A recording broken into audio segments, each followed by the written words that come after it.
दल जहा करबा कथा ताहा करि सारिछंती एवं मु मध्य जहा करबा कथा करि सारिछि। जहा मु आपण मानको पाखरु सुनिबा पई पाउछि, गणमाध्यम रे देखिबा पई पाउछि, दल किछि कार्यानुष्ठान ग्रहण करबा पई जाउछंती। विधिवत भाव रे से तथ्य मो पाखकु आसिले निश्चित भाव रे मु गणमाध्यम रे प्रतिक्रिया रखिबी तथा मु एतिकी आपनको माध्यम रे कहि रखिया पई चाहे। मु सुनुथिली दलर चीफ व्हिप बिजु जनता दलर चीफ व्हिप प्रमिला मल्लिक महोदया जो कथाटी कहिसंती जे आमे अदरकारी बोली, जदि आमे अदरकारी ताहले हमकु रखिसंती ए पर्यंत कोन पई। प्रथम कथा हला आज पर्यंत भी मु जानी पारली नाही जे कोन पई बहिष्कार करागला जणे वरिष्ठ नेता को डॉक्टर प्रभात रंजन विश्वाल को कोन पई बहिष्कार करागला। जो चिठीटी आसीथिला सेथिरे लिखा हैतला एंटी पार्टी एक्टिविटीज। से एंटी पार्टी एक्टिविटीज कोन ए पर्यंत से क्लारिफिकेशन मध्ये हमें पाई नाहु। सेही भली भाबरे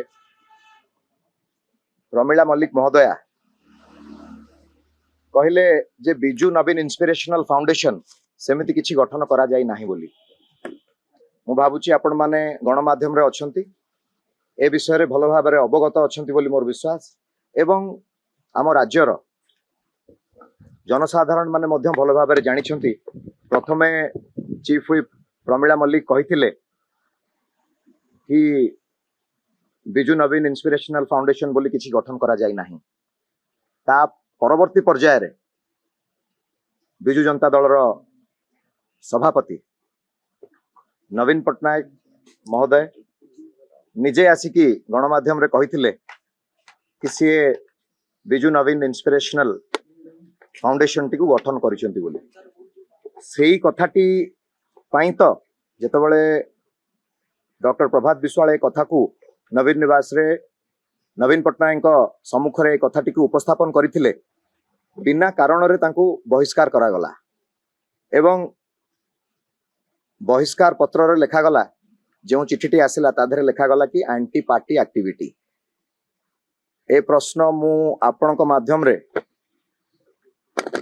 प्रमिला मल्लिक महोदय को पचरिया पई चाहे। ता सहित सो कॉज मध्य मगा जाइथिला। मु आउ कहा विषय रे कहबा पई चाहे नाही, व्यक्तिगत भाव रे मो कथा मु कहि रखिया पई चाहे। जो सो कॉज टी मते मगा जाइथिला सेथिरे मु क्लियरली मेंशन करिथिली जे जणे 4 थर जहां को जनसाधारण कटकर वोट देइछंती एवं बिजू जनता दल पई जे यथेष्ट परिश्रम करिछंती, निष्ठार सहित बिजू जनता दल पई काम करिछंती, तांको कोन पई बहिष्कार करा गला एटा मु मोर सो कॉज रे मध्य मेंशन करिछि।